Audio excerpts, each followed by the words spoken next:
Dual nature of light, ये मैंने आपको ऑलरेडी उसमें भी बताया था ऑप्टिक्स के स्टार्टिंग में कि लाइट की दो तरह की नेचर होती है, पार्टिकल एंड वेव। ठीक है, तो सबसे पहले हमने ये माना था कि जैसे किसी भी ऑब्जेक्ट को अगर यहाँ पे, अगर आज मैं खड़ा हूँ यहाँ पे और पीछे से सनलाइट आ रही है, ठीक है, लाइट आ रही है, तो लाइट मेरे अंदर से पास होके नहीं निकलेगी, इसलिए पीछे क्या बनेगी, मेरी शैडो बनेगी यहाँ पे। ठीक है, तो शैडो इसलिए बनेगी कि लाइट उसके अंदर से पास होके नहीं जा रही है, विच मीन्स कि लाइट जो है वो पार्टिकल नेचर है, पार्टिकल उस बॉडी में से निकल नहीं रहे, इसलिए उसके पीछे क्या बन रही है, इमेज बन रही है। तो हमने ये माना कि light is as a particle nature. Particle nature मान के हमने कौन कौन से फिनोमेना जो हैं वो हमारे क्लियर हुए। 2000 फर्स्ट था हमारा reflection. Reflection could be clear, could be explain by particle nature. उसके बाद में सेकंड रिफ्रैक्शन, रिफ्रैक्शन को भी पार्टिकल नेचर ने बता दिया। But there are some other phenomena जो रिफ्लेक्शन रिफ्रैक्शन के अलावा, मतलब टोटल इंटरनल रिफ्लेक्शन ये भी इसने बता दिया, बट इसके अलावा जो फिनोमिना थे दूसरे, लाइक इंटरफेरेंस, डिफ्रैक्शन,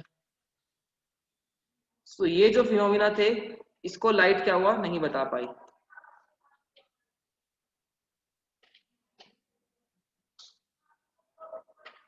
ओके ठीक है साक्षी, इंटरफेरेंस, डिफ्रैक्शन, ये जो सब फिनोमिना है ये लाइट की जो है पार्टिकल नेचर प्रूफ नहीं कर पाई, यंग डबल स्लिट एक्सपेरिमेंट वो सब।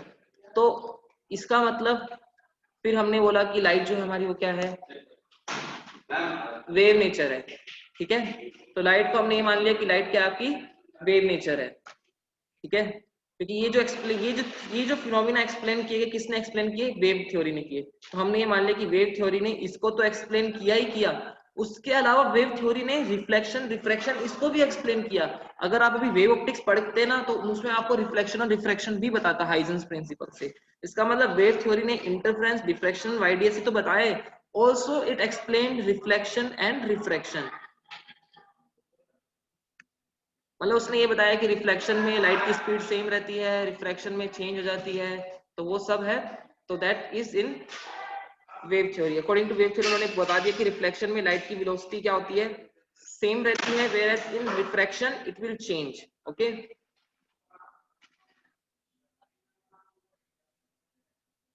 रिफ्लेक्शन में लाइट की वेलोसिटी सेम रहती है मीडियम में, रिफ्रैक्शन में चेंज होती है, वो हाइजन ने बताया इस चीज को। तो इसका मतलब वेव थ्योरी, अब हमारा ये होगा कि वेव थ्योरी ने, बिल्कुल ये सब भी लिखना है।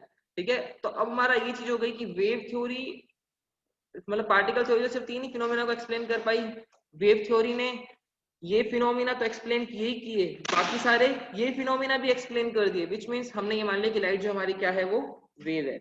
ठीक है, तो बस पहले कन्वेंशनली हमने माना कि लाइट एक पार्टिकल नेचर है, उसके बाद हमने माना लाइट एक वेव नेचर है। पर उसके बाद फिर बाद में काफी टाइम बाद जाके आइंस्टाइन आया, उसने एक अपना एक अलग इफेक्ट बताया, which is photo electric effect. ठीक है, तो फोटो इलेक्ट्रिक इफेक्ट जिसमें जो डिटरमाइन करता है लाइट की पार्टिकल नेचर। तो इसके बाद हमें पता चला लाइट की जो पार्टिकल नेचर है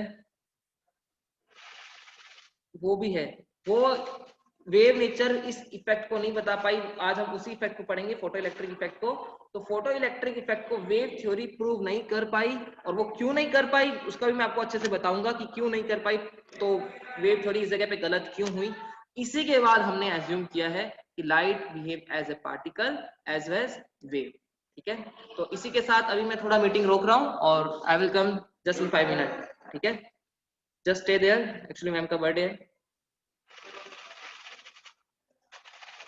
आप इतना लिख लो फटाफट।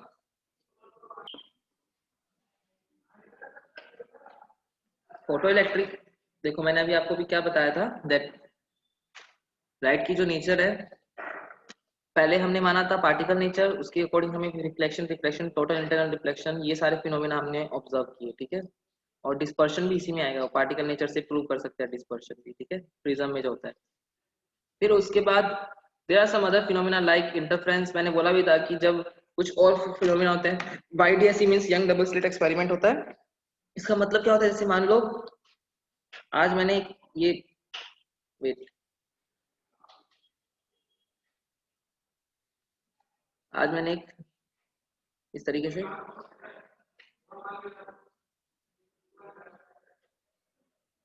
स्लिट की, ठीक है, और अब स्लिट के इधर से मैं लाइट जो है वो चला रहा हूँ। तो सामने अगर मैं स्क्रीन लगाऊंगा, एक स्क्रीन, तो मुझे एक शार्प एक पॉइंट पे लाइट मिलेगी। यहाँ से सीधा एक पॉइंट आपको दिख रहा है, यहाँ पे एकदम sharp.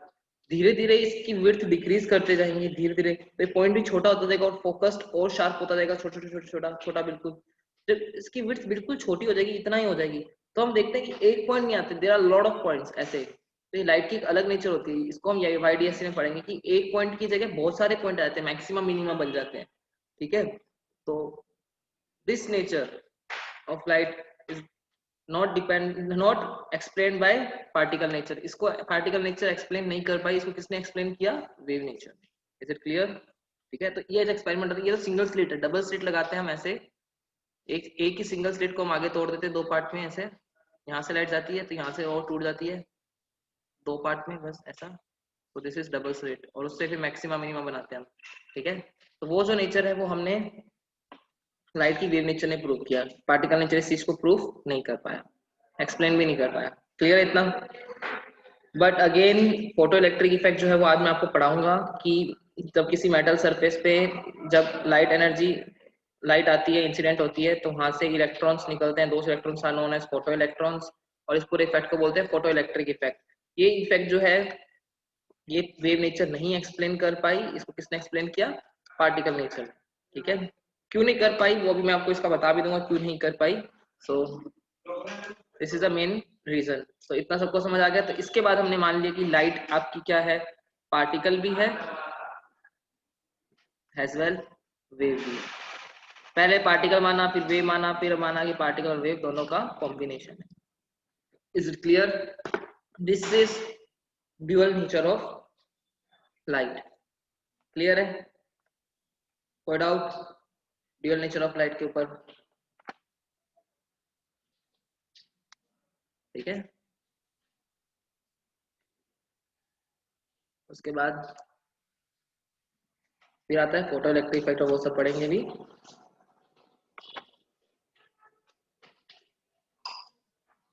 Dual nature of radiation and matter.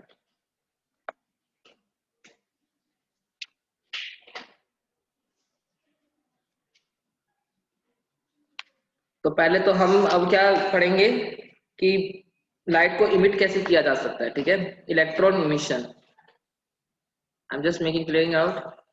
तो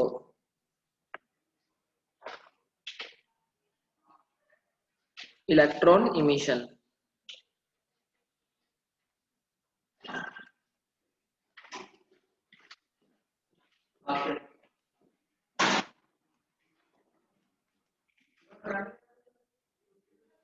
इलेक्ट्रॉन इमिशन क्या होता है? The phenomena of emission of electron from the surface of the metal, ठीक है, ये लिख देता हूं, the phenomena of emission of electron from metal surface, ठीक है। This phenomena is known as electron emission, ठीक है। और इसी के बाद में एक मिनिमम एनर्जी चाहिए होती है इलेक्ट्रॉन को वहां से निकलने के लिए, यहीं पे बोल देता हूं, the minimum energy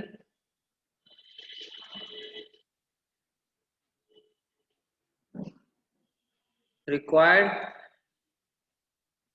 by electron to come to eject out of surface, उस surface से निकलने के लिए, to eject out from a surface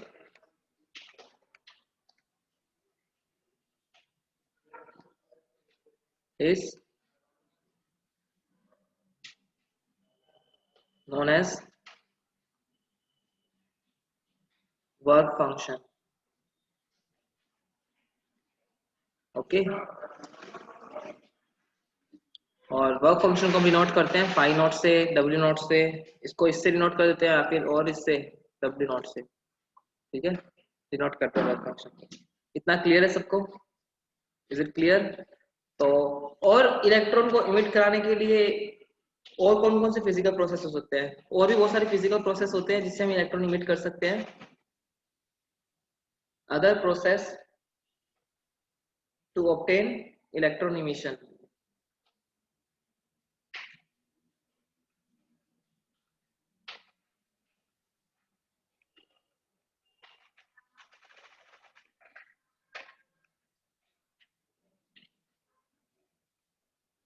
other process to obtain electron emission, ठीक है भाई। दूसरे और कौन कौन से इफेक्ट हैं जिससे हम इलेक्ट्रॉन इमिशन को प्रोड्यूस कर सकते हैं?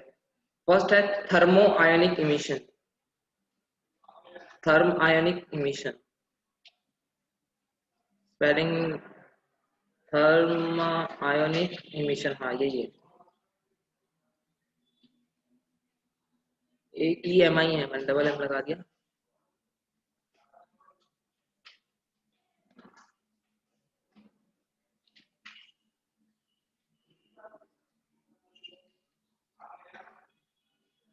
इसमें क्या होता है, जब मेटल सरफेस को हीट करते हैं तो वहां से क्या होते हैं, इलेक्ट्रॉन इमिट होते हैं। तो this is, it is phenomena of emission of electron from metal surface when heated. Emission of electron when it is heated. और वो भी कुछ सुटेबल कंडीशन में से सुटेबल ही लिख देते पीछे, ऐसा नहीं हीट ही करते रहना है, कुछ और प्रोसेस मतलब देखना पड़ता है क्या है क्या नहीं है। सेकंड, इलेक्ट्रॉन इमिशन का मतलब क्या होता है, बस इलेक्ट्रॉन इमिशन का मतलब मेटल सरफेस का इलेक्ट्रॉन से निकलना, that process is known as electron emission. अब इलेक्ट्रॉन इमिशन होता कौन कौन से तरीके से है? पहला थर्मायोनिक इमिशन, जिसमें उसको गर्म करते हैं, हीट देते हैं, ठीक है, तो उस वजह से आता है। देविका बताया जाएगा, थ्रेशोल्ड फ्रीक्वेंसी सब कुछ बताया जाएगा, थोड़ा वेट कीजिए, सब कुछ बताया जाएगा। सेकंड होता है फोटो इलेक्ट्रिक इमिशन, पहला। सेकंड,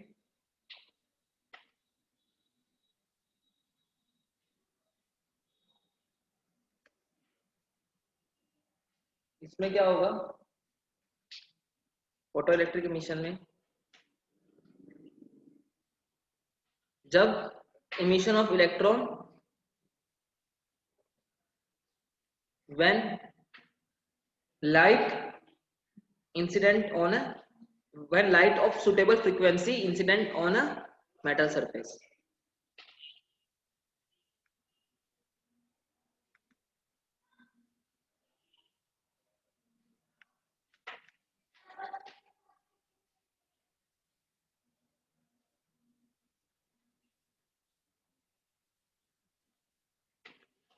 ठीक है, उसके बाद थर्ड होता है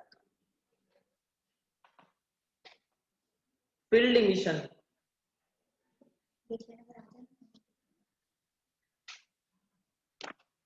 फील्ड इमिशन,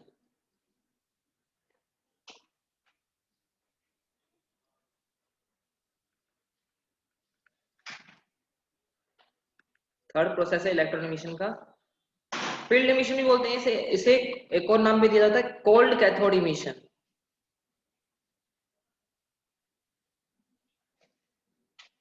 दोनों बात एक ही है, कल को फील्ड इमिशन बोले या फिर कोल्ड कैथोड इमिशन बोले।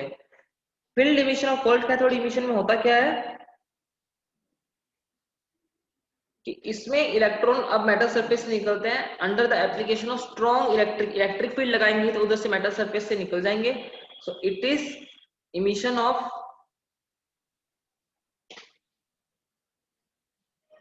इलेक्ट्रॉन, इलेक्ट्रॉन दिखाई नहीं होते, electron when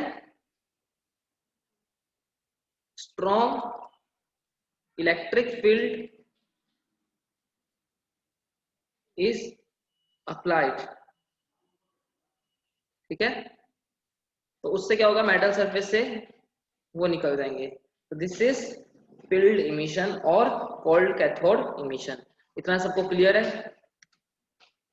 is it clear?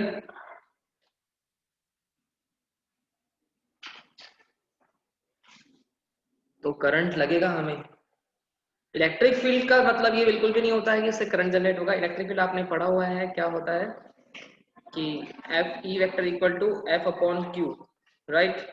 और जब एक चार्ज इलेक्ट्रॉन निकल रहा है तो उस पर फोर्स लगेगा, इलेक्ट्रॉन का charge E into electric field E, तो उस पर फोर्स लगेगा इतना।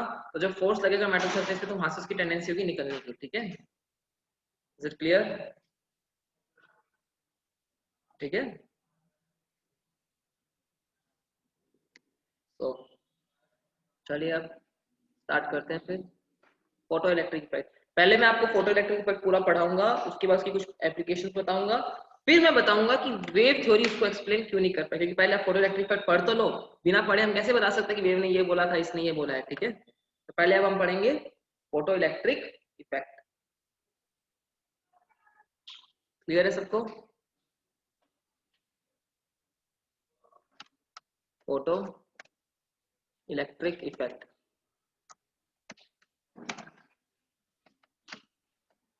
ठीक है। क्या होगा, ये फिनोमिना है इलेक्ट्रॉन इमिशन का, किसकी वजह से? लाइट की वजह से। फोटो का मतलब ही होता है लाइट, ठीक है। राजवी मैं पहले वाला पेज नहीं ला सकता, आपको लास्ट में मैं शेयर कर दूंगा, जो स्क्रीनशॉट होंगे आई विल शेयर ऑल दो स्क्रीनशॉट, ठीक है। तो फोटो इलेक्ट्रिक इफेक्ट क्या होता है?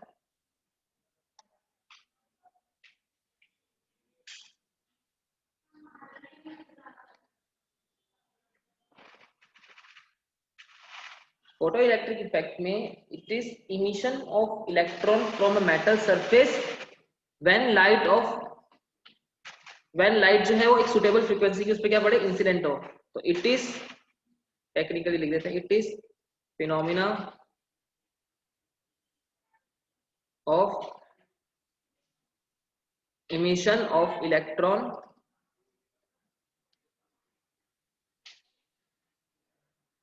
from metal surface, मेटल इसलिए बोल रहे भैया, नॉन मेटल में तो इलेक्ट्रॉन निकलेंगे ही नहीं, मेटल्स में ही फ्री इलेक्ट्रॉन होते हैं, ठीक है। From metal surface when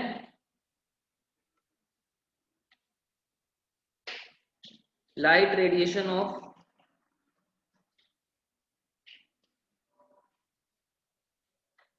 suitable frequency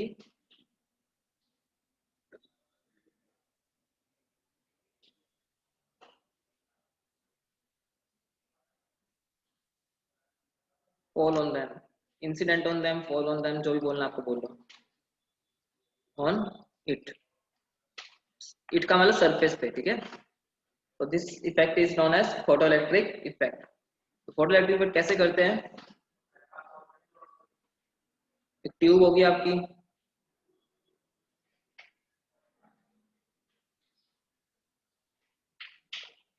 कुछ इस तरह,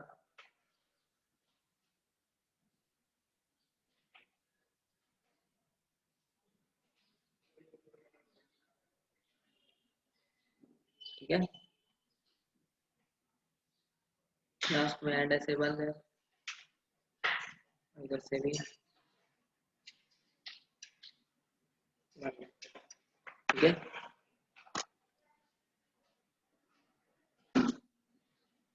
फोटो, हाँ तो उस इफेक्ट को क्या बोलते हैं? फोटो, देखो चेल्सी, मैंने पहले बोला इलेक्ट्रॉन इमिशन, पहले इस चीज को ध्यान से समझो। इलेक्ट्रॉन इमिशन होता क्या है? मेटल सरफेस से इलेक्ट्रॉन का इमिट होना, इस प्रोसेस को बोलते हैं इलेक्ट्रॉन इमिशन।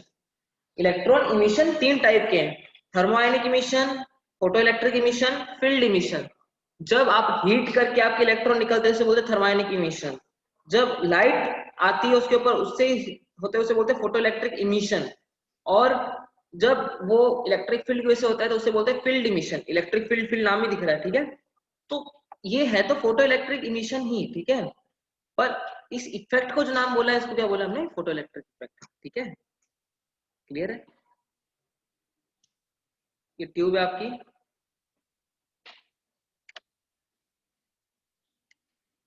यहां से ये metal surface, wait, your metal surface, इधर भी और इधर भी, ठीक है। और बाहर सर्किट को जोड़ रखा है, कनेक्शन बना रखा है,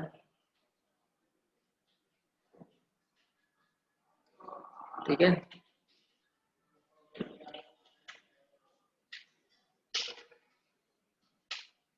ठीक है, इस सरफेस पे जब लाइट इंसिडेंट होगी,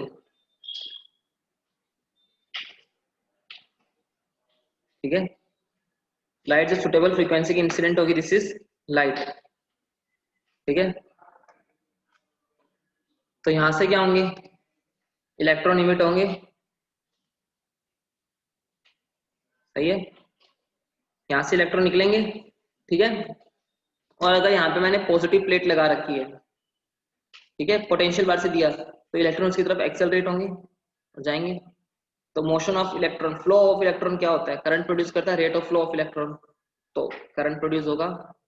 तो इस पूरे इफेक्ट को हमने क्या बोला है, फोटो इलेक्ट्रिक इफेक्ट। क्लियर है इतना, थोड़ा अच्छा बना देते हैं। इस पूरे इफेक्ट को हमने क्या बोला, फोटो इलेक्ट्रिक इफेक्ट।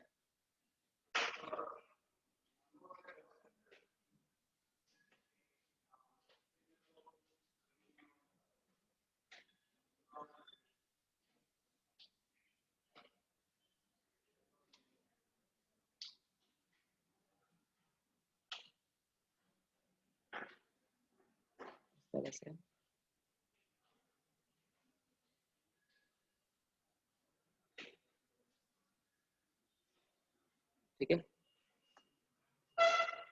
यहाँ लगा दिया आपने बैटरी, इधर लगा दिया हमने रेजिस्टेंस, ठीक है।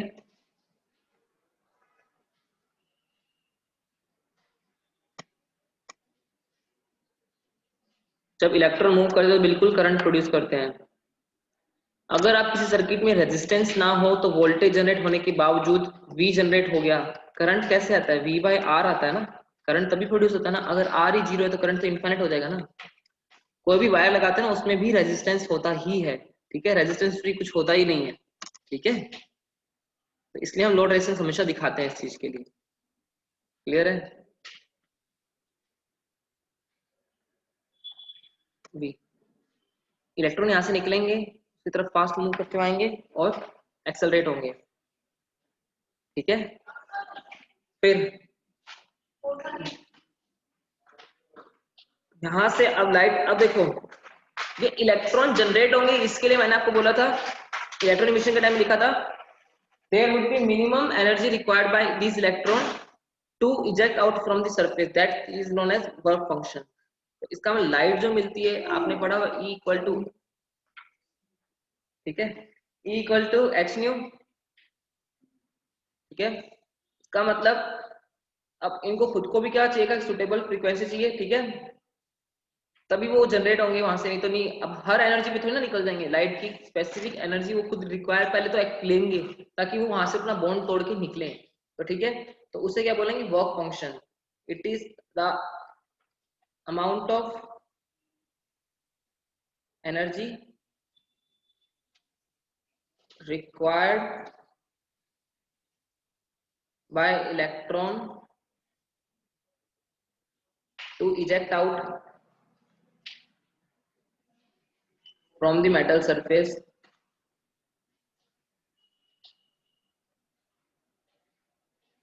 is known as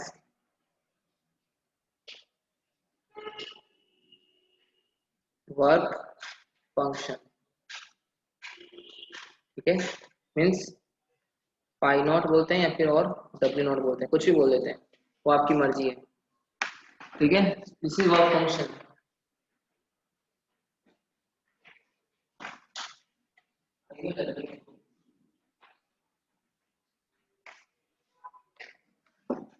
ठीक है, क्लियर है इतना।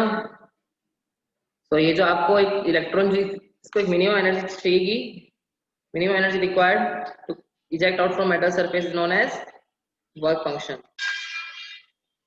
मिनिमम एनर्जी बोल लो, मिनिमम, इसके बिना होगा नहीं, ठीक है। तो मिनिमम एनर्जी, अमाउंट ऑफ को हटा के मिनिमम लिख लो, ज्यादा पर्टिकुलर रहेगा। The minimum energy required to by electron to eject out from the metal surface. Clear है इतना? ठीक है। अब जब वो इजेक्ट आउट हो जाएंगे तो किस किस पे डिपेंड करेंगे? यहाँ पे आपकी दो टर्म आएंगी, वो बहुत ज्यादा कंफ्यूज करती है लोगों को, ध्यान से समझना। एक तो आएगा फ्रीक्वेंसी ऑफ लाइट, दूसरा इंटेंसिटी। तो सबसे पहले आपको इंटेंसिटी और फ्रीक्वेंसी के बारे में पता होना चाहिए। फ्रीक्वेंसी तो सबको पता है कि फ्रीक्वेंसी तो फिक्स होती है, it depends only upon source. और जनरली आपको पता है E equal to H nu formula होता है, उसमें न्यू जो होती है फ्रीक्वेंसी ही होती है। ठीक है, तो इसका मतलब energy is proportional to frequency. सही है। इंटेंसिटी होती है पावर अपॉन एरिया। जिन्होंने वेव, जिनको मैंने पढ़ाया है उनको पता होगा। इंटेंसिटी मैंने उधर बताया, जिसको नहीं पढ़ाया कोई बात नहीं, चलेगा, ऐसा कोई इशू नहीं है। तो इंटेंसिटी जो होती है वो होती है power upon area, average power in a particular area. ठीक है, क्लियर है इतना? सो लाइट के पास इंटेंसिटी भी होगी, और आगे याद रखना intensity is proportional to amplitude का square according to wave theory. Wave में मैंने आपको करवाया हुआ ये चीज। ठीक है, वेव में हमने पढ़ा हुआ I is proportional to a square. ठीक है, बीएपीएस बस इतना सी समझ लो, I is proportional to a square होता है। ठीक है, वो हम आपको वेव आगे इंट्रोड्यूस करवा देंगे आगे जाके वेव चैप्टर। ठीक है, तो ध्यान से देखिए इधर। तो अब मान लो कोई लाइट आ रही है, तो उसकी तो फ्रीक्वेंसी डिपेंड कर रहा है। तो इसका मतलब देखो, एक मिनिमम एनर्जी होनी चाहिए कि पहले यहाँ से इजेक्ट आउट होने के लिए। मिनिमम एनर्जी के बिना तो इलेक्ट्रॉन क्या होंगे, इजेक्ट ही नहीं होंगे। सही है, वो मिनिमम एनर्जी कितना है, वर्क फंक्शन। उसके बाद जितनी एनर्जी बढ़ाओगे, जैसे मान लो, अगर मान लो जितनी एनर्जी बढ़ाओगे तो उससे क्या होगा, अब वो इलेक्ट्रॉन वहां से निकल गए, तो बची हुई एनर्जी का वो क्या करेंगे भाई? थोड़ी एनर्जी तो उन्होंने यूज कर ली उस जगह से निकलने के लिए, अब बची हुई एनर्जी का वो क्या करेंगे? बची एनर्जी उनकी काम आएगी काइनेटिक एनर्जी के फॉर्म में। तो वहां से वो, उनके पास एक वेलोसिटी आ जाएगी और वहां से निकलेंगे। तो जो आपकी कोई भी गिवन एनर्जी होगी, वो work function plus kinetic energy of electron. ठीक है, क्लियर है इतना? तो वो आपको क्या काम करेगी, work function as well kinetic energy. तो कोई भी किसी भी उसको, अगर आपकी एनर्जी वर्क फंक्शन से ही कम है, तब तो आपका इलेक्ट्रॉन वहां से निकलेगा ही नहीं। ठीक है, सही है। तो इसका मतलब काइनेटिक एनर्जी जो है, ये तो वर्क फंक्शन तो कांस्टेंट है ना, तो मैं काइनेटिक एनर्जी को लिख सकता हूँ, kinetic energy is equal to E minus phi not, और E equal to H nu होगा। सही है, तो इसका मतलब हम ये बोल सकते हैं वर्क फंक्शन एक मिनिमम उतना तो वो चाहिए एनर्जी। उसके बाद की बात करें तो आफ्टर दैट हम ये बोल सकते हैं कि kinetic energy is proportional to frequency, क्योंकि फ्रीक्वेंसी बढ़ेगी तो ई बढ़ेगा, ई बढ़ेगा तो काइनेटिक एनर्जी बढ़ेगी। तो kinetic energy is proportional to frequency कब? जब फोटो इलेक्ट्रिक इमिशन स्टार्ट होगा, उसके बाद, उसके पहले नहीं कर रहा, उसके पहले तो जीरो ही है वो। ठीक है, तो kinetic energy depends upon frequency. इतना क्लियर है? सेकंड, अब नंबर ऑफ फोटो इलेक्ट्रॉन जो जनरेट हो रहे हैं यहाँ से, number of photo electrons. Intensity का मतलब क्या है? मैंने इंटेंसिटी बोला, एक मैंने छोटा एरिया दोनों इक्वल लिए, एक की इंटेंसिटी आई, एक की 2 आई। इसका मतलब इस एरिया पे जो पावर गिर रही है वो P है, इस पे पावर कितनी होगी, 2P। सही है, इज इट क्लियर? क्योंकि इंटेंसिटी आई है, इसकी 2 आई है, तो इसका मतलब एरिया दोनों का सेम है, तो इसका मतलब इस पे पावर P आ रही है, इस पे पावर 2P आ रही है। जिस पे पावर जितना ज्यादा होगा, इसका मतलब वहां पे नंबर ऑफ इलेक्ट्रॉन्स जनरेट ज्यादा होंगे। ध्यान से समझना इस चीज को, जिस पे पावर जितना ज्यादा, मतलब इंटेंसिटी की बात कर रहे हैं, जिसकी इंटेंसिटी जितनी ज्यादा, ठीक है, तो उसके नंबर ऑफ इलेक्ट्रॉन उतने ही ज्यादा होंगे। तो नंबर ऑफ इलेक्ट्रॉन जो जनरेट होंगे मेटल सरफेस से, number of electrons generated, ejected या जनरेटेड जो भी बोलो, ठीक है, जो इजेक्ट होके निकलेंगे, इज प्रोपोर्शनल टू इंटेंसिटी। ठीक है, और इतना सबको क्लियर है? Is it clear? Number of electrons जो जनरेट होंगे that will depend upon intensity. Clear है इतना? नहीं है तो वापस पूछ लो अभी। तो इसका मतलब काइनेटिक एनर्जी डिपेंड करेगी फ्रीक्वेंसी पे, और नंबर ऑफ फोटो इलेक्ट्रॉन्स जो जनरेट हो रहे हैं वो डिपेंड करेगा इंटेंसिटी पे, क्योंकि एक पर्टिकुलर कन्फाइंड रीजन में कितनी पावर जनरेट हो रही है। ठीक है, उस हिसाब से। ठीक है, क्लियर है? तो इसके बाद नेक्स्ट फिर आता है फोटो इलेक्ट्रिक इफेक्ट में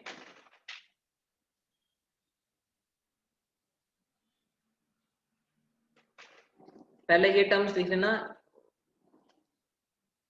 फोटो इलेक्ट्रिक इफेक्ट मैंने बताया था, the phenomena of emission of electron from surface of metal when light radiation of suitable frequency incident on it। ठीक है, तो जो इलेक्ट्रॉन प्रोड्यूस होता है, electrons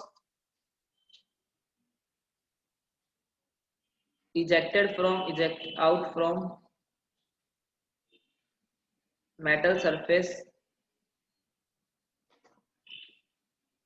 is known as photoelectrons।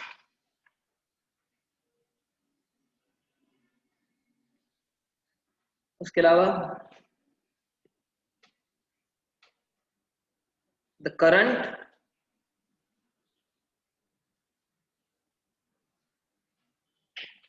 due to these electrons is known as photoelectric current।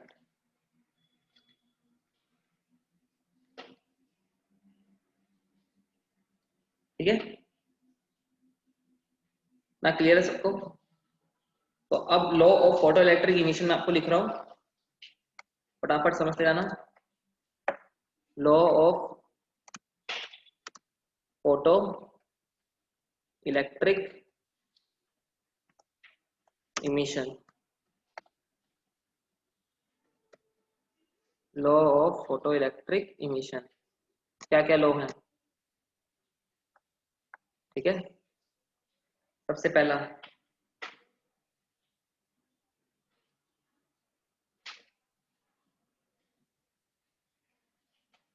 क्या होगा?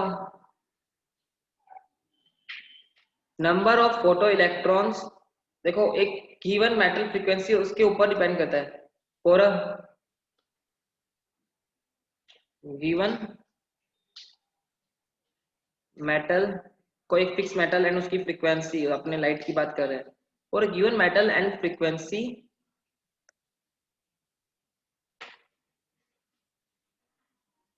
Of incident light, भाई incident light की बात कर रहे हैं हम एक मतलब पर्टिकुलर हो गया, उसके बाद बात कर रहे हैं। ठीक है, the number of photo electrons, यहां से इंपॉर्टेंट है, the number of photo electrons are proportional to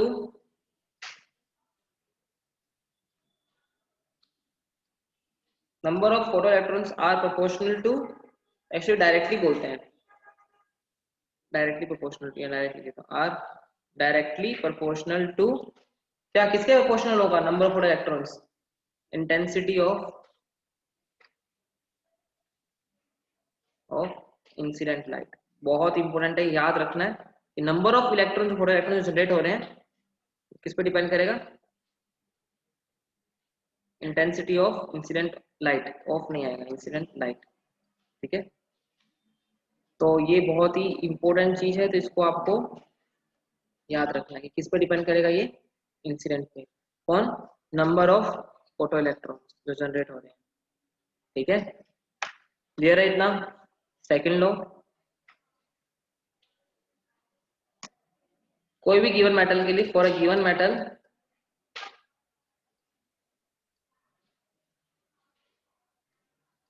there exist a certain minimum frequency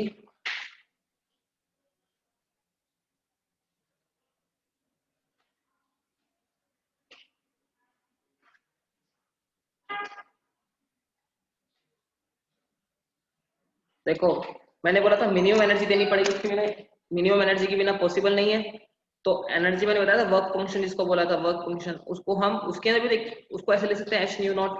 तो न्यू नॉट है ना, इससे कम होगा फ्रीक्वेंसी, अगर लाइट की इस फ्रीक्वेंसी से कम हुई तो फोटो इलेक्ट्रिक इमिशन पॉसिबल नहीं है, क्योंकि आपको इससे ज्यादा देनी पड़ेगी।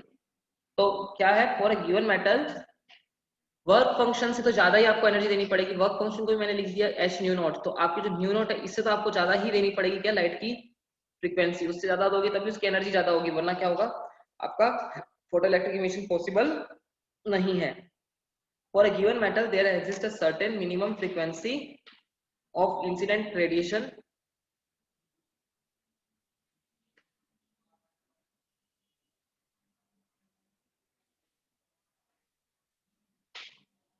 below which,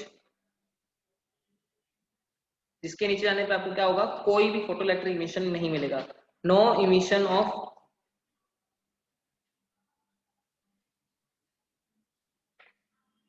photo electron take place.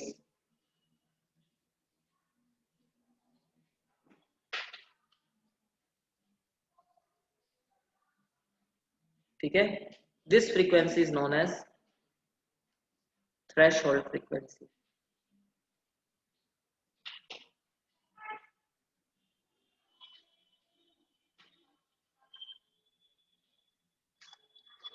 इस फ्रीक्वेंसी को हम क्या बोलते हैं, थ्रेशोल्ड फ्रीक्वेंसी। ठीक है, तो देखो मतलब आपको एक मिनिमम एनर्जी देना पड़ेगा ताकि उस जगह से निकल सके, वो वर्क फंक्शन की इक्वल होगा। मैंने बोला था minimum energy that should be equal to H nu not. Work function को मैंने इस तरह से लिख दिया। सो ये जो न्यू नॉट है दिस इज थ्रेशोल्ड फ्रीक्वेंसी। और आपको पता होगा फ्रीक्वेंसी को लैम्डा की फॉर्म में भी लिख सकते हैं, सी बाय लैम्डा।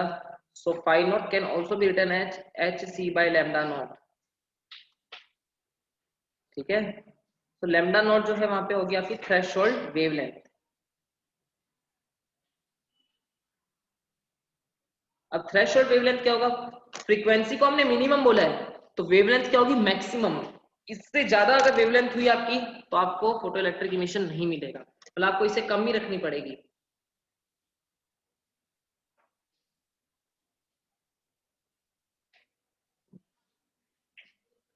आपको पता है W नॉट और फाई नॉट दोनों यूज किया जाता है, सो उससे कंफ्यूज नहीं होना कि फ्लक्स है।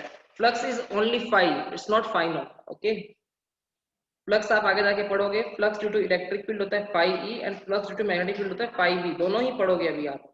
ठीक है, ईएम वेव में आप फैराडे लॉ आने तो उसमें फाई बी पढ़ोगे। ठीक है, तो इससे कंफ्यूज नहीं होना आपको, यहाँ पे फाई नॉट है ये। ठीक है,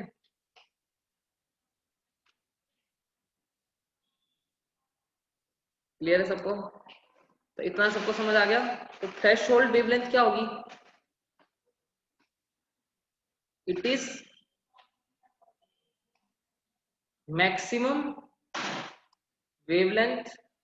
मतलब मैं थ्रेशोल्ड वेवलेंथ का बता रहा हूँ, लॉ ऑफ फोटोइलेक्ट्रिक में नहीं है, मतलब उसकी बात कर रहे हो। ठीक है, it is maximum wavelength up to which wavelength of radiation, it is maximum wavelength of radiation up to which photoelectric emission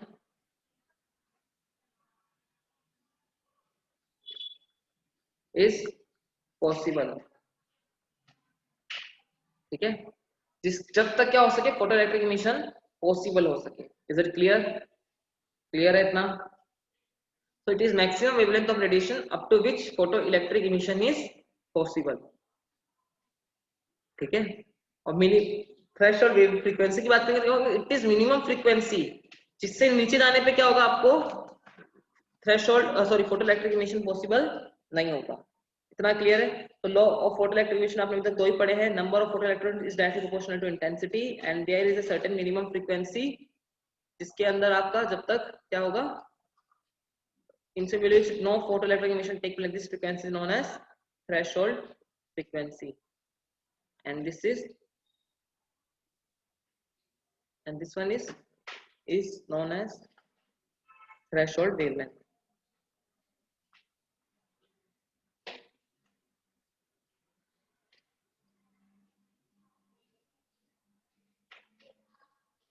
board का कंप्लीट यूज करते हुए।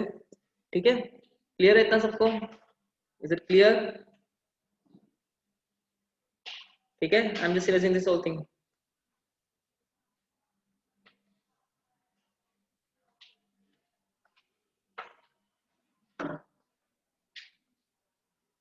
ठीक है,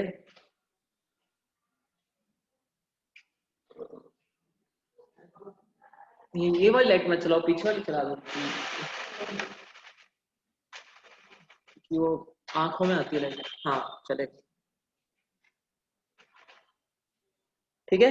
इसके बाद इसका थर्ड लॉ है, third law and last law, photo electric emission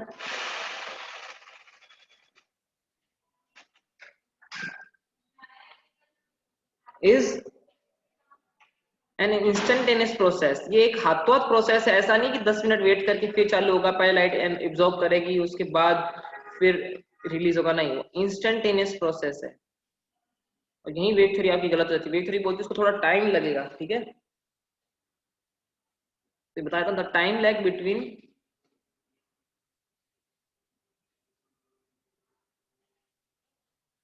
the time lag between the incidence of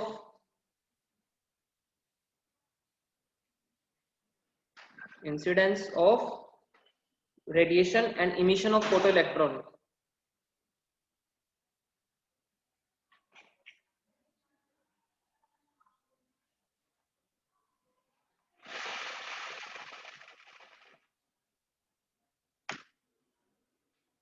is very small, जो कि लेस देन होता है 1 nano second, which is less than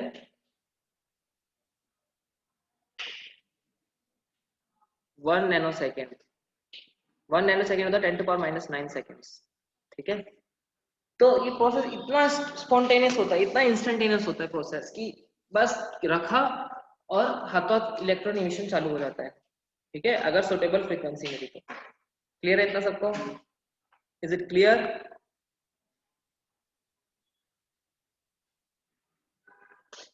ठीक है, क्लियर है इतना सबको?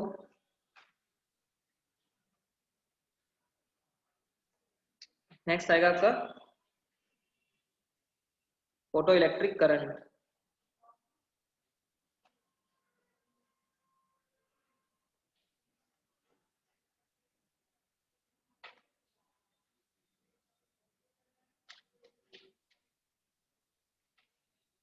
फोटो इलेक्ट्रिक करंट किस पे डिपेंड करता है, मैंने आपको अभी ऑलरेडी बताया, photo electric current depends upon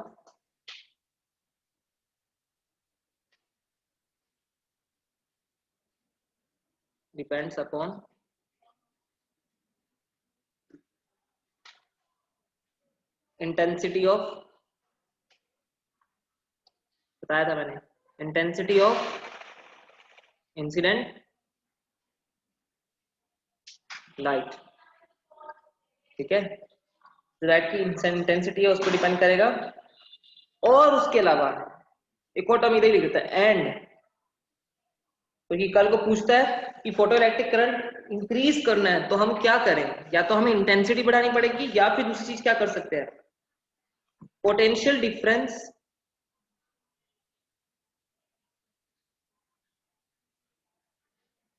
between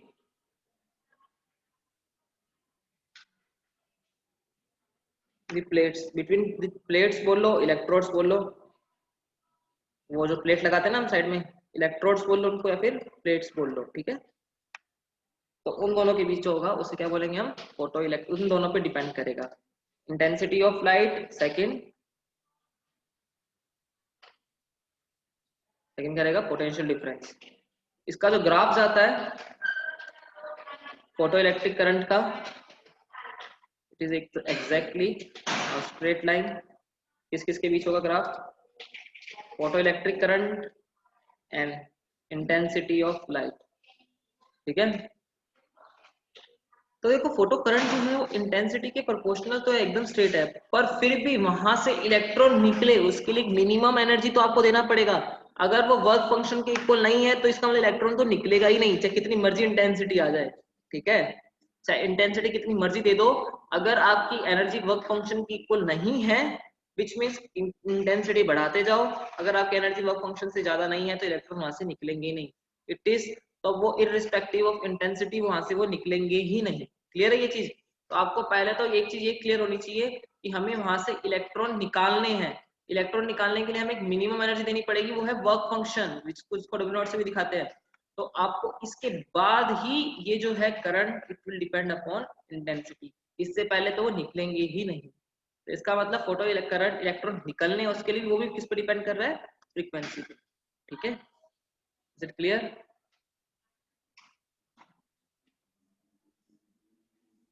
clear है सबको?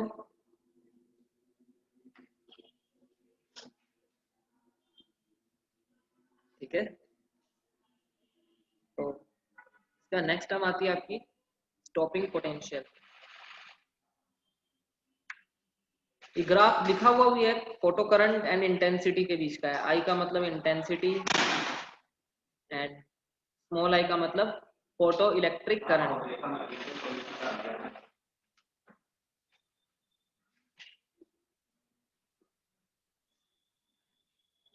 दिस इज ग्राफ बिटवीन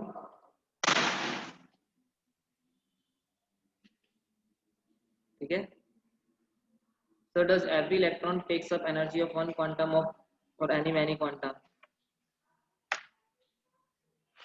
ऐसा नहीं है, आप अलग अलग से भी दे सकते हो कि sir does each and every metal has its own work function. बिल्कुल सही है, हर मेटल का अपना अपना एक वर्क फंक्शन होगा। ठीक है, कि एल्यूमिनियम का अलग होगा, सिल्वर का अलग होगा, कॉपर का अलग होगा। ठीक है, अगर वर्क फंक्शन सबका सेम होता तब तो फिर कांस्टेंट इतना मैं यहाँ पे लिख देता ना, कुछ वैल्यू की वर्क फंक्शन की कुछ 13 इलेक्ट्रॉन वोल्ट ऐसी कुछ वैल्यू है, तो वो मैंने नहीं लिखा है। तो हर सरफेस का अलग अलग होगा। ठीक है, इज इट क्लियर? ठीक है, इसके बाद अब नेक्स्ट टाइम मुझे बता दूंगा, फिर मैं क्लास यहीं पे बाइंड अप कर रहे हैं हम आज। ठीक है, स्टॉपिंग पोटेंशियल।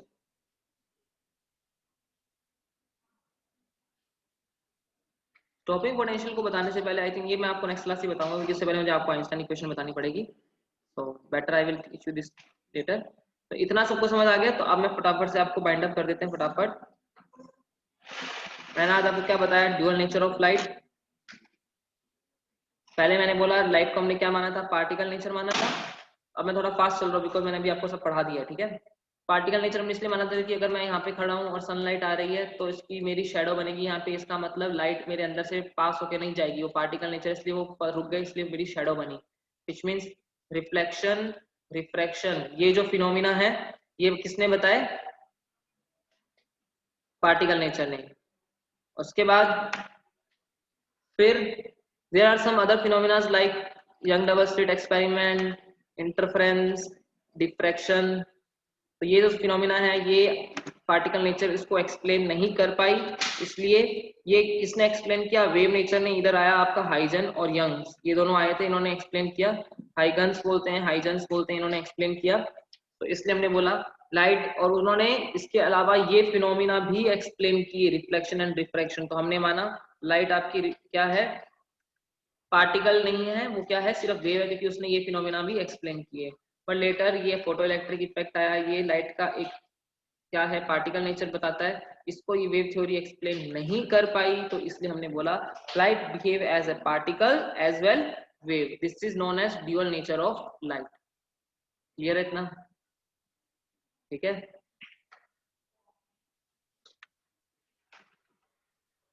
ठीक है। उसके बाद में कल कोई टेस्ट नहीं है, मैंने पहले ही बोल दिया अभी। ठीक है, test will be next week. ठीक है, उसके बाद में इतना पार्टिकल नेचर और वेव नेचर के बाद में फिर मैंने आपको बताया कि इमिशन,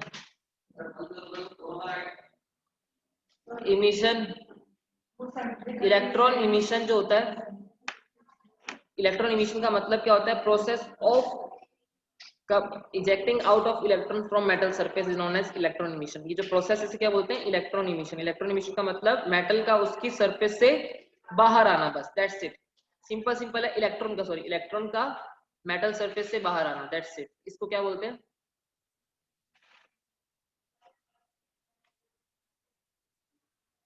इसे बोलते हैं इलेक्ट्रॉन इमिशन। तीन टाइप के होते हैं। फर्स्ट थर्मो आयनिक इमिशन, जिसका मतलब हीट कर दो, सुटेबल हीट दोगे, क्या होगा, सुटेबल हीट देने पे क्या होगा, हमको इलेक्ट्रॉन वहां से मेटल सरफेस से निकल जाएंगे। ठीक है, दूसरा क्या था, photo electric emission. Photo electric emission, PEE लिख रहा हूँ, फोटो इलेक्ट्रिक इमिशन। इसका मतलब, छोड़ो गंदा लग रहा है, फोटो इलेक्ट्रिक इमिशन।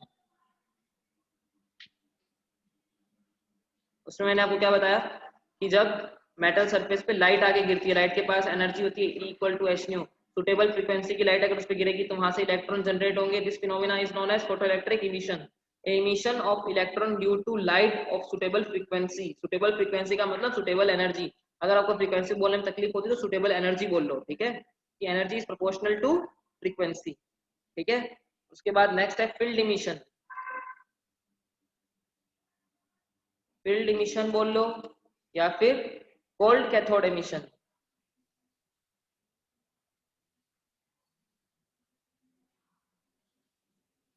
क्या होगा इसमें भी? फील्ड इमिशन बोलो, कोल्ड कैथोड इमिशन बोलो, इसमें क्या होगा आपका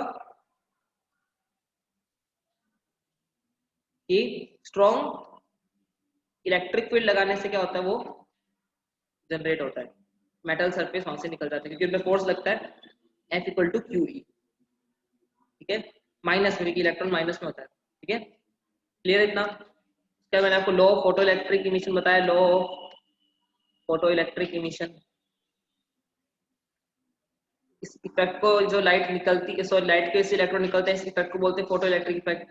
पहला, नंबर ऑफ फोटो इलेक्ट्रॉन्स जो जनरेट होंगे वो किस पर डिपेंड करेंगे, अभी बातें याद ही चाहिए। Number of photo electrons generated is proportional to intensity, और इंटेंसिटी होता क्या है, पावर अपॉन एरिया, ठीक है, तो एक कन्फाइंड रीजन में कितनी पावर आ रही है। इसके बाद हर इलेक्ट्रॉन को वहां से निकलने के लिए they require minimum energy, minimum energy चाहिएगी, minimum energy required to eject out from metal surface. This minimum energy is known as work function, जिसको हम रिप्रेजेंट करते हैं W0 और phi naught, ऐसा W0 ऐसे रिप्रेजेंट करते हैं, ठीक है। उसके बाद में थर्ड है, थर्ड लॉ है, this process photo electric emission जो प्रोसेस है ये आपका, ये क्या है, स्पॉन्टेनियस प्रोसेस है। This is instantaneous, not spontaneous, instantaneous process है आपका। और इसमें टाइम कितना लगता है लाइट पढ़ने में और इलेक्ट्रॉन इजेक्ट होने में, कितना टाइम लगता है, 10⁻⁹ सेकेंड्स, ठीक है, क्लियर है इतना? और उसके बाद में फिर मैंने आपको बताया कि फोटो इलेक्ट्रिक करंट वो क्या होता है, फोटो इलेक्ट्रिक करंट जो है वो इंटेंसिटी पे डिपेंड करेगा। पर मैंने आपको ये भी बोला कि अगर आपकी लाइट जो पड़ रही है सरफेस पे, वो अगर वर्क फंक्शन से छोटी हुई तो कितनी मर्जी इंटेंसिटी दे दो, फोटो करंट क्या होंगे, जीरो। आपने ग्राफ जो बनाया है वो सुटेबल फ्रीक्वेंसी के बाद का है, इसका मतलब energy is greater than phi not, उसके बाद का ग्राफ है करंट और इंटेंसिटी का, ठीक है, क्लियर है? तो इसी के साथ आज की हमारी क्लास हम यहीं खत्म करते हैं। तो किसी को डाउट हो तो पूछ सकता है।